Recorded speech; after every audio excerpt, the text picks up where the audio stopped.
On the streets of Amsterdam at 7 o'clock in the morning, an old woman cycles across a small stone bridge. Beneath her, a cargo ship the size of a football field slides through a canal that sits higher than the road she just crossed. Look again. Half of this country lies below the sea, and yet none of it is underwater. The Dutch didn't build the Netherlands. They lifted it out of the ocean, one field at a time, over 800 years.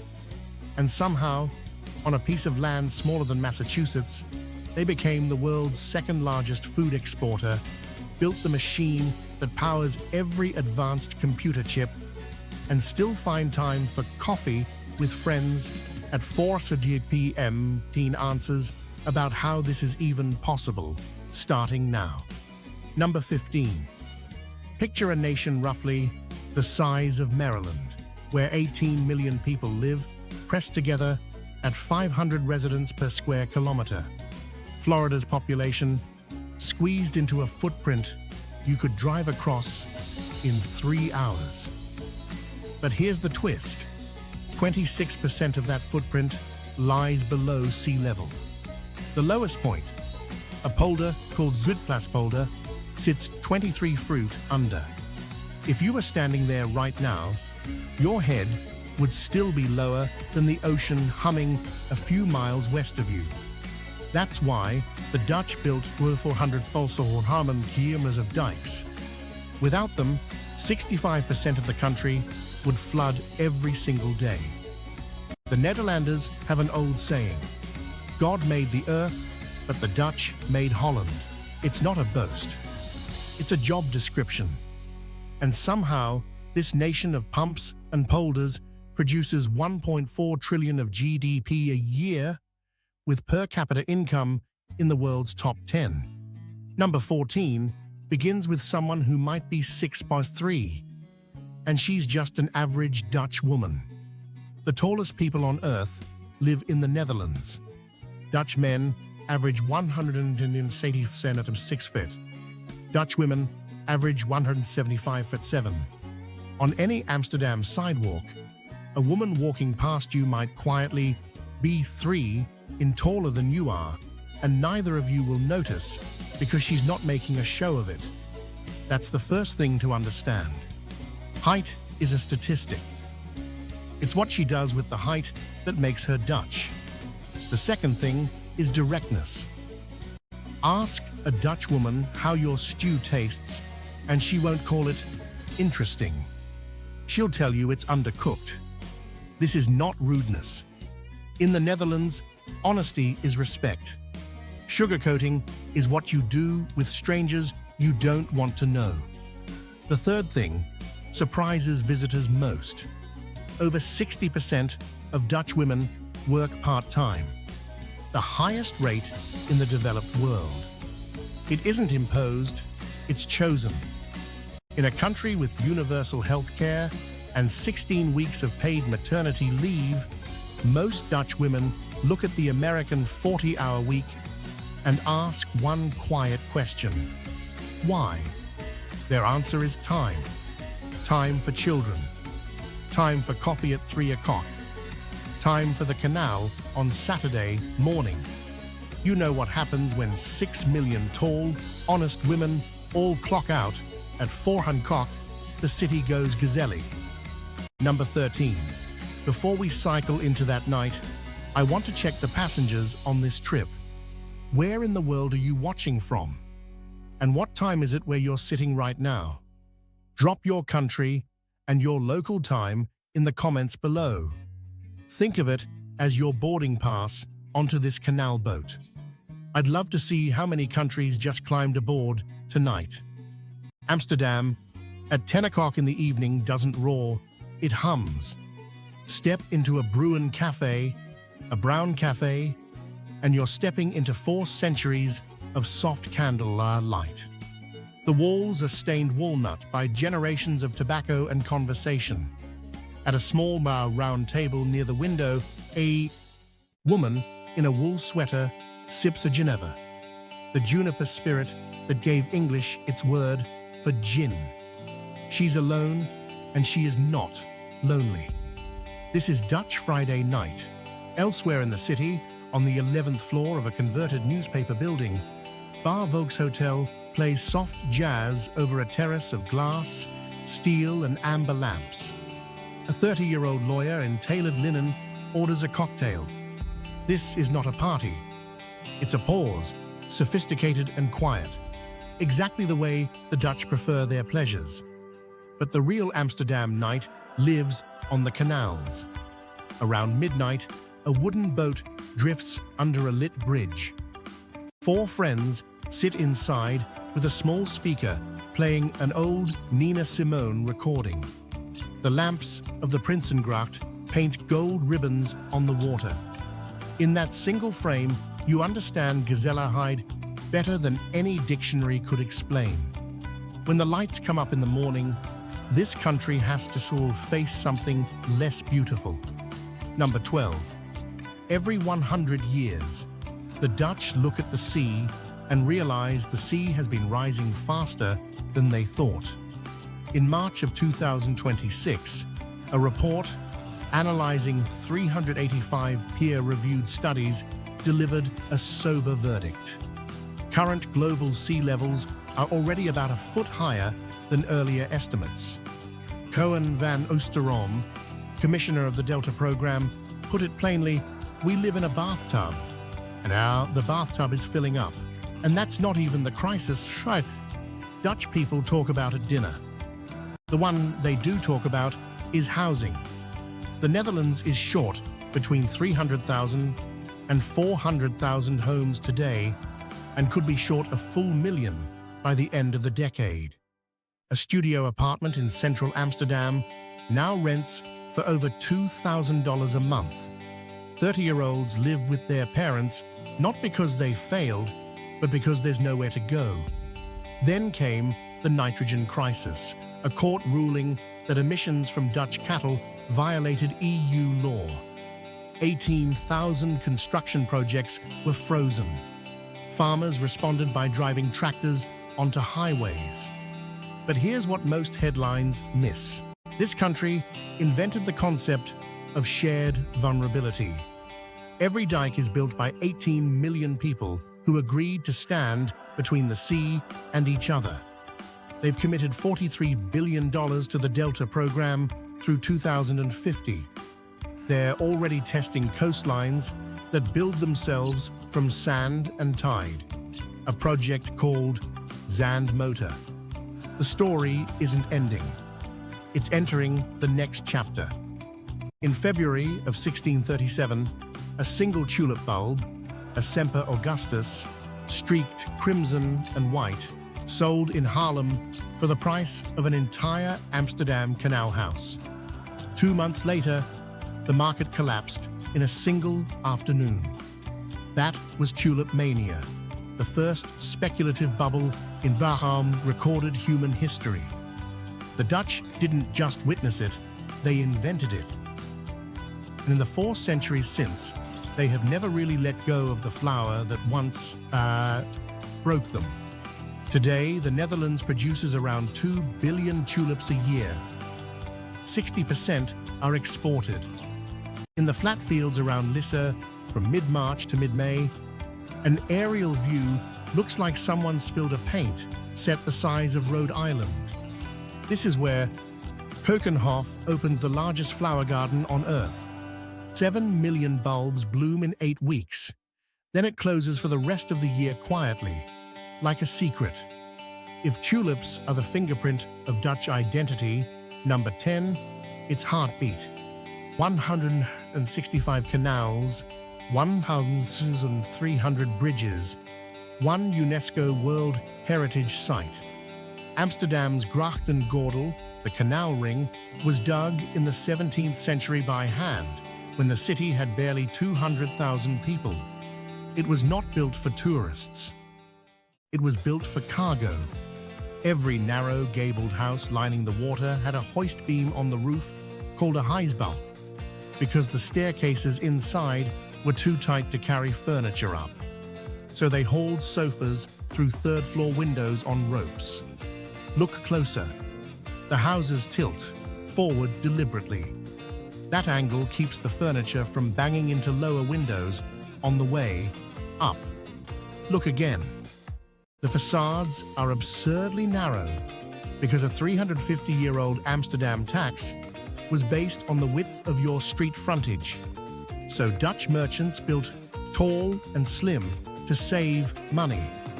And here's the part most guidebooks miss. These canals aren't a museum. They still work. 3 million small vessel trips a year. Garbage still collected by boat in the old city.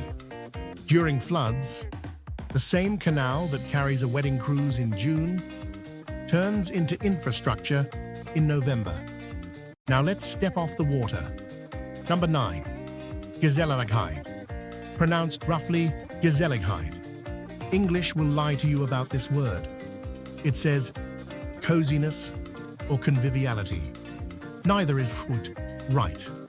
Gezelligheid is what happens when the wooden table, the candles, the coffee cups, the rain on the window, and the friends arguing about football all arrive together. It is not a feeling. It's a situation. The Dutch have a second word that pairs with it, go maar gewoon, literally just act normal. It's the anti-show-off creed of an entire nation. If you're a millionaire in the Netherlands, you ride an old bike. You drink black coffee. You live in a house that looks like your neighbor's. Bragging is the one social crime the Dutch will never forgive. Combine the two ideas and something rare happens. The CEO of ASML and the woman at the supermarket checkout can sit at the same bar on Friday night, argue about Ajax football, and no one thinks it's strange. That's not egalitarianism as policy. That's egalitarianism as personality. That mindset explains one of the most colorful days on the European calendar. Every year on the 27th of April, an entire country turns the color of a citrus fruit. Koningsdag, King's Day, celebrates the birthday of King Willem-Alexander. But really, it celebrates the House of Oranje, the royal line that led the Dutch through independence from Spain. On this single day, the Prinsengracht Canal fills so densely with boats, you can almost step from one to another. Amsterdam takes in 1 million visitors. Every child in the country gets one legal exception. For 24 hours, they can sell their old toys on the sidewalk without a permit. It's called the Vrijmarkt. Whole neighborhoods turn into flea markets run by 9-year-olds. And then, on the 5th of December, the country flips its emotional register.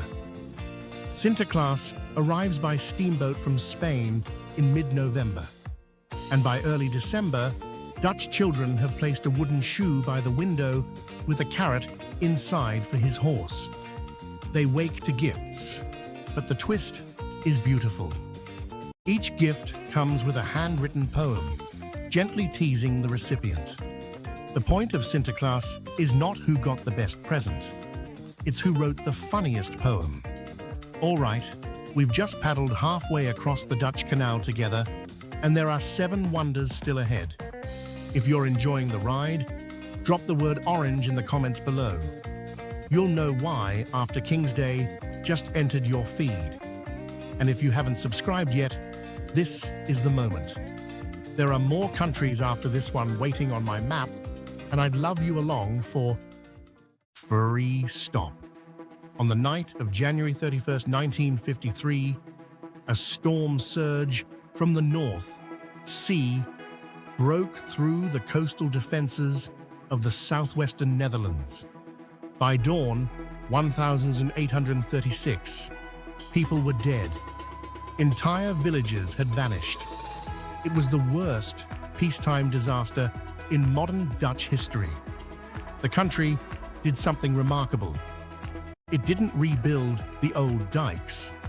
It rebuilt the coastline itself. The Delta Works, 13 enormous dam, storm surge barriers, and sluice gates completed between 1954 and 2010 was named by the American Society of Civil Engineers as one of the 7 modern wonders of the world alongside the Channel Tunnel. When a storm rolls in, the Maasland Barrier near Rotterdam swings shut with 2 white arms, each longer than the Eiffel Tower, is tall, sealing the estuary from the sea. Further inland, at Kinderdijk, 19 wooden windmills from the 18th century still stand along a canal. Electric stations do the pumping now, but the Dutch never dismantled the windmills. They kept them turning as a reminder. Before there was electricity, there were people who took shifts, turning those blades by hand every day for 100 years, because if they stopped, the fields drowned. There are more bicycles in the Netherlands than there are Dutch people. Around 22 million bikes for 18 million riders, every citizen owns roughly 1.2. The country has built 35,000 kilometers of dedicated bike paths, more per 1 square mile than anywhere else on Earth.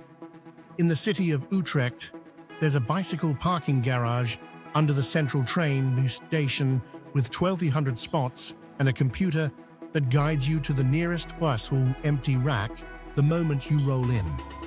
But the numbers aren't the story. The story is that biking in the Netherlands isn't sport. It's just how you are. Grooms and brides bike to their own weddings, with flowers braided into the handlebars. Kids learn to balance on 2 wheels before they've mastered walking. Ask any Dutch person for a memorable childhood accident, and the story usually involves a bike, a canal, and a very embarrassed swim home. But 2 wheels didn't build Dutch culture. Russians did. Number 5. In the 17th century, a country with fewer people than modern Los Angeles produced Rembrandt, Vermeer, Frans Hals, Jan Steen. And while it was doing it, it also created the world's first joint stock corporation, the Dutch East India Company. At its peak, that single company was worth, in today's money, around $7.9 trillion. That's Apple, Microsoft, and Google combined, held by one merchant venture out of a small European port. That period is called the Dutch Golden Age. Its most famous inheritor was born 2 centuries after it ended, in a town called Zundert. His name was Vincent van Gogh. He sold exactly 1 painting in his lifetime. When he died at 37, his family kept his brushes in a shoebox. Today, the Van Gogh Museum in Utrecht, Amsterdam holds over 200 of his paintings, the largest collection in the world. Down the street, the Rijksmuseum lets you stand in front of Rembrandt's Night Watch, a canvas 14 feet wide, and see the exact spot where a soldier's boot is caught mid-step 400 years after it was painted. You can't look at Vermeer's light without getting hungry. Number 4.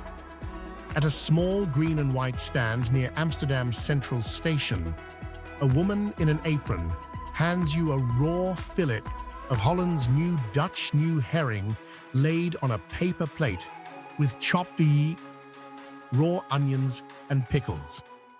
The Dutch way is to grab the tail, tilt your head back like you're looking at the ceiling, and lower the fish into your mouth. Amsterdammers eat herring the way Americans eat a hot dog outdoors, standing on the sidewalk before lunch without ceremony. Across town, at Winkel 43, they'll serve you a peltart thick with cinnamon and clotted cream. Or you can walk into any market and buy a Stroopwafel, 2 paper-thin waffle discs pressed around warm caramel. Here's the trick. Rest it on top of a hot cup of coffee for 30 seconds first. The steam melts the caramel just enough. The Dutch have been doing this since a broke baker in the town of Gouda invented the trick in the 18th century from leftover crumbs.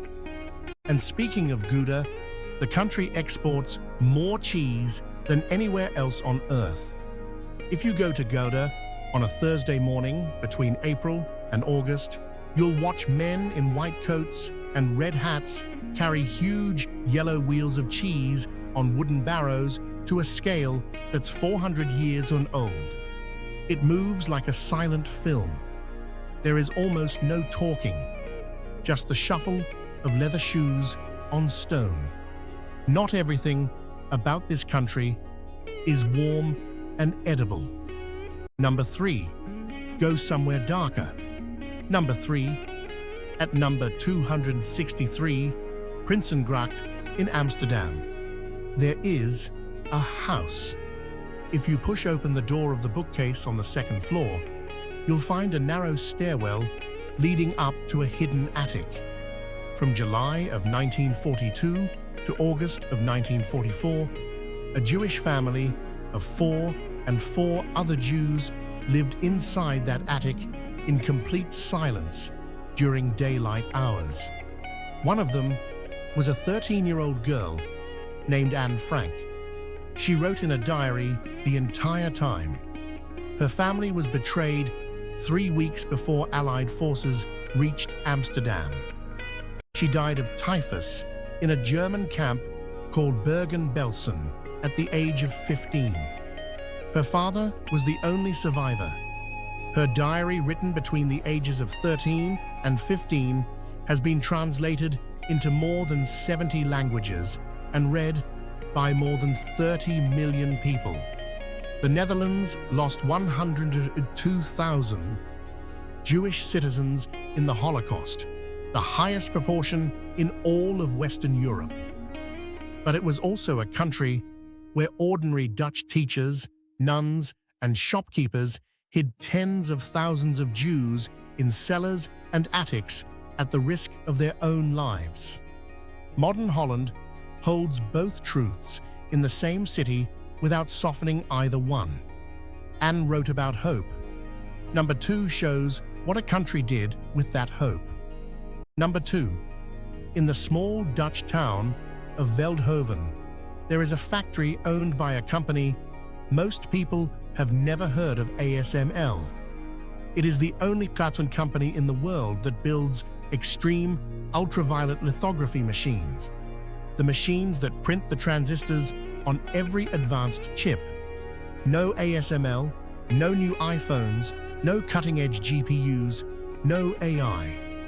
A single EUV unit weighs 180 tons, ships in 4 Boeing 747s, and costs $200 million. Meanwhile, the port of Rotterdam moves over 460 million tons of cargo a year, Europe's largest, with entire container terminals run by autonomous robots. No human hands touch the boxes. And the people who make all this happen still ride bicycles to work. They still leave the office at 5 o'clock. They still take 16 weeks of paid parental leave. They still see a doctor for free. The Netherlands consistently ranks in the world's top 5 happiest countries. The minimum wage is about $14 an hour. Universal healthcare covers everyone. Public schools rank among the best on the PISA global scale. This is how the Dutch live. Now, modern, honest, efficient, and quietly proud. And before I let you go, here's how you can come see it for yourself. Number 1. When to go. Spring mid-March through mid-May is tulip season. Keukenhof opens. The Bloemen Corso parade runs. Budget $150 to $250 a day. First 2 weeks of April are the sweet spot. Summer June through August brings 17 hours of daylight and packed hotels.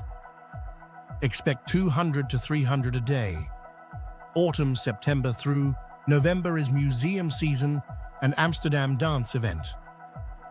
120 to 180 a day.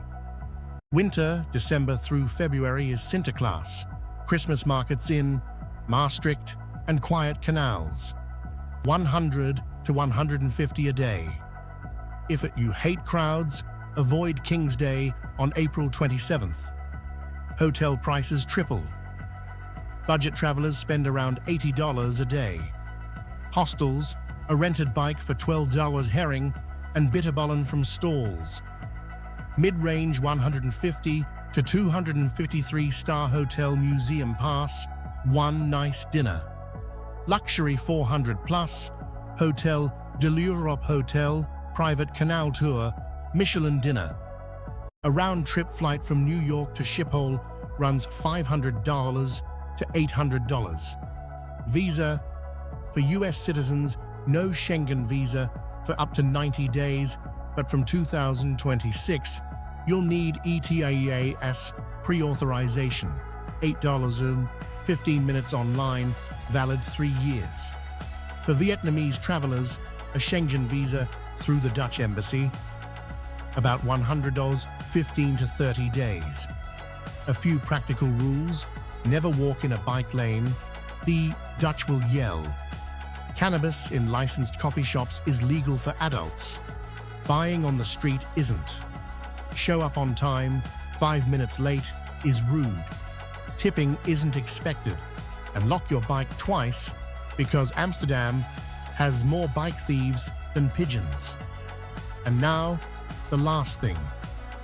There's a saying here, doe maar gewoon, dan doe je al gek genoeg. Just act normal. That's already crazy enough. It sounds like a joke, it isn't. It's a nation's spine. In a country that shouldn't exist, a such country that could be underwater tomorrow, that fights the sea 24 hours a day, the Dutch have decided to build with their hands, to laugh honestly, and to gather at 4 p.m. for coffee. Because if the world is ever going to sink, you might as well sink together with candles, cheese, and a friend. Thank you for coming with me the whole way across this small, brave country. If Amsterdam moved you tonight, drop a dank jewel in the comments. That's Dutch for thank you, and it's how I'll know you made it to the end. Tell me if you've walked those canals already, or if you're still dreaming of the day. Hit like, subscribe, and turn on the bell.